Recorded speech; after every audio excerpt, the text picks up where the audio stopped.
Hello friends, welcome to the channel Cloudy ML, where you will learn all the concepts related to cloud and machine learning.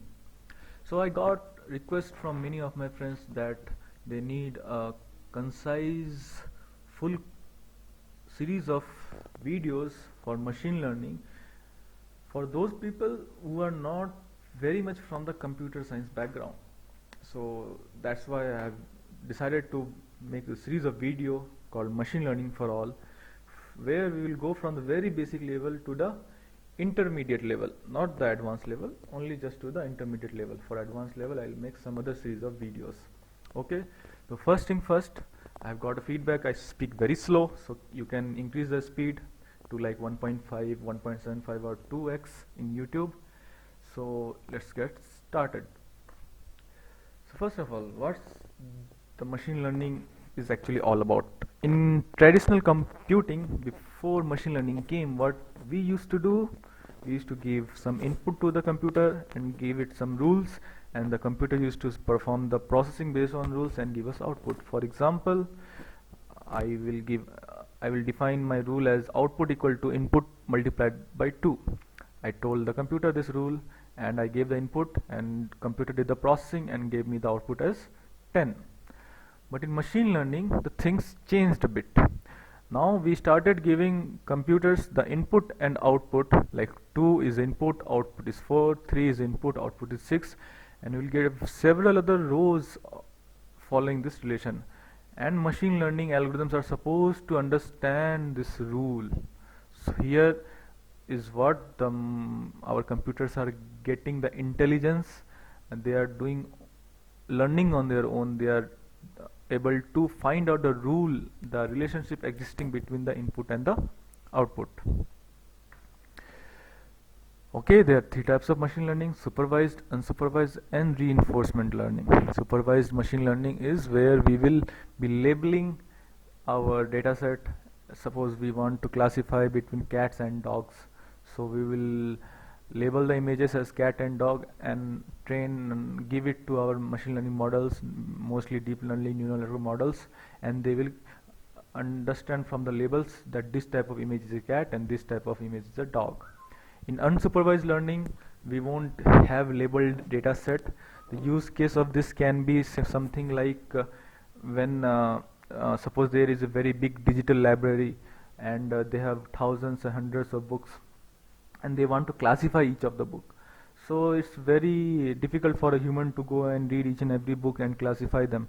So what we will do, we will apply unsupervised learning, in which the model will classify the books in different categories. It won't tell which category the book belongs, but it will tell like this 10 books belongs to one category. Maybe that category was a book of physics, and how it will decide based on like suppose the word relativity theory, Newton's law will come very often down those 10 books, so they will be classified as one category. Similarly, we will have category for bio, similarly we will category for maths. So this way unsupervised learning works. And reinforcement learning works in the sense where we don't even give our model supervised data set or unsupervised data set. We will give the model a scenario, like environment and an agent. Like it's just like training a child to walk.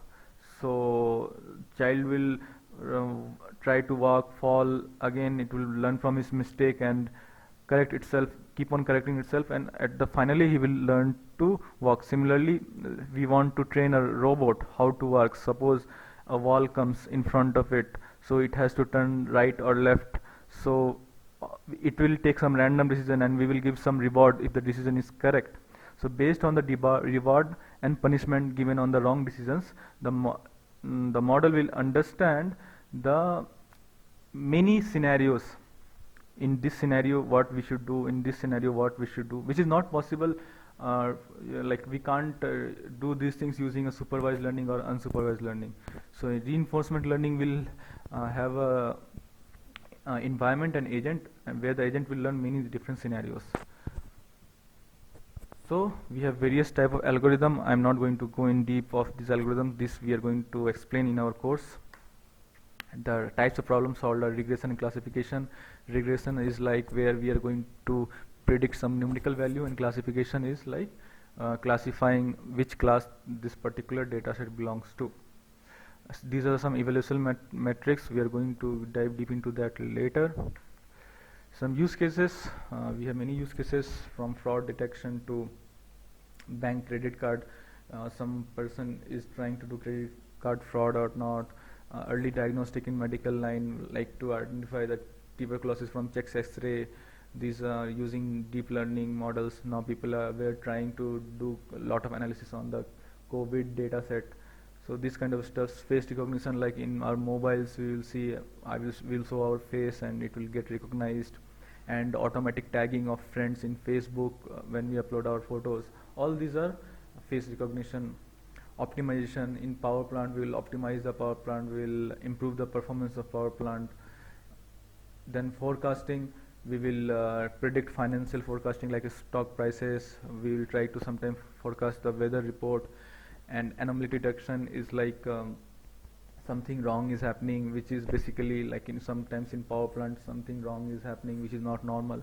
So all those things can be detected, like we have that Chernobyl nuclear power plant. If there were some machine learning algorithm detecting the sensor data, then it could have very long back identified the problem is going to happen.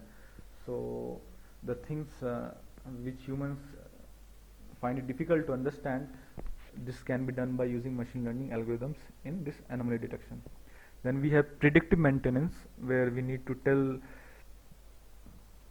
our suppose in a power plant some equipments, in industry some equipment is going to fail.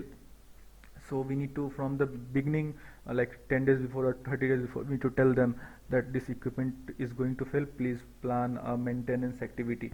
Otherwise, if that equipment fails suddenly, that will impact a lot on the power plant production. So this is a life cycle of machine learning. We need to get the data mining, then clean the data. Every time whenever we will get the data, it won't be very clean. It has lots of dirty values, we need to clean them, lots of null values. We'll learn all this in this series of videos. Data visualization, very important to understand the data, how our data is behaving, and to understand the pattern in the data.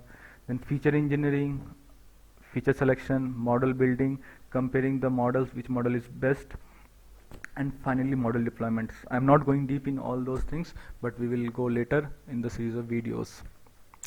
So some of the keys to excel in this field is to know some math, not all the math behind various algorithms.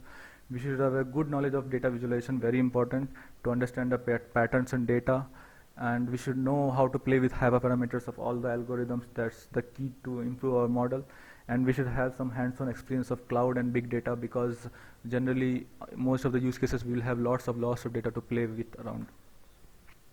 Uniqueness of this course, Python will be taught along with this machine learning tutorial. We won't have separate course for Python, so it will be included. So you need not worry about learning Python and coming back to this course.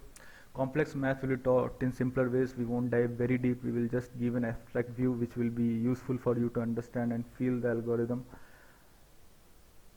So the things which are required in practical projects will be taught, not other things will be avoided to keep the video concise and very useful. We'll do many live projects, like from Kaggle we take some projects and perform and see how our results are coming. And this type of structured learning you won't find anywhere at free of cost. And to make the learning faster, I will try from now on to make daily at least one video so that your learning is faster. Prerequisite for a course, desktop, laptop or cloud resource to do some hands-on. Some experiences programming language, not necessarily Python. You can have any language, it's advantage. It will help you understand the things which is going on. So even if you don't have that, don't worry, while doing hands-on you will get that here. And the most importantly, you should have the hunger to learn. Okay friends, that's it for this video. I request you to please like, share and subscribe to this channel. Hit the like button. All this will encourage me to make more and more videos. Please share this with your friends, relatives, anyone, And if you want me to make some specific video on any particular topic, please write in your comments. In comments you can also write your doubts, and also you can write your feedback and valuable suggestions. Thank you very much.